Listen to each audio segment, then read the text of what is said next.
പ്രിയമുള്ളവരെ, ക്രൈസ്തവർ എങ്ങനെയാണ് ഈ ഓണാഘോഷത്തെ നോക്കിക്കാണുന്നത്? വളരെ തെളിവാർന്ന കൃത്യമായ ഒരു ഉത്തരമുണ്ട്. ക്രിസ്ത്യാനികൾക്കും ഓണം ആഘോഷിക്കാം. കാരണം ഇത് കേരളത്തിൻ്റെ ദേശീയ ഉത്സവമാണ്, കേരളത്തിൻ്റെ സാംസ്കാരിക ആഘോഷമാണ്.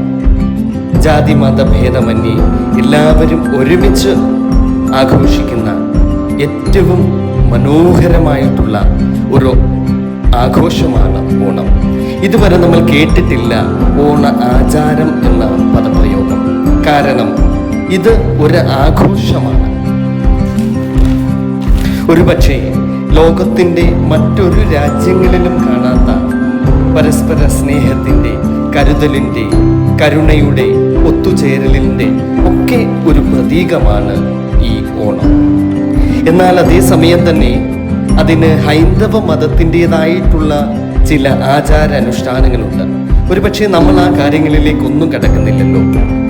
ആരാധന മാറ്റി നിർത്തിയാൽ ആഘോഷങ്ങൾ അവയുടെ പൂർണ്ണമായും അതിൻ്റെ ഭാഗമാകുവാൻ നമുക്ക് സാധിക്കും. അങ്ങനെ എത്ര മനോഹരമായ ഓണത്തിൻ്റെ ഓർമ്മകൾ നമുക്കുണ്ട്.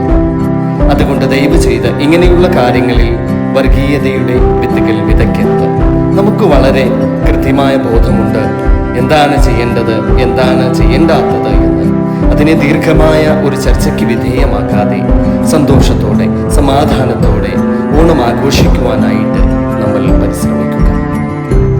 ജാതിമതഭേദമന്യേ സന്തോഷത്തോടെ, സമാധാനത്തോടെ ആ സന്ദേശത്തെ ഉൾക്കൊണ്ടുകൊണ്ട് കള്ളവുമില്ല, ചതിയുമില്ല എന്ന ആ തത്വത്തെ ജീവിതത്തിൻ്റെ ഭാഗമാക്കുവാൻ നമുക്ക് ഏവർക്കും സാധിക്കട്ടെ. എല്ലാവർക്കും നല്ല ഒരു പൊന്നോണ ദിന ആശംസകൾ നേരുന്നു. ദൈവം നമ്മെ എല്ലാവരെയും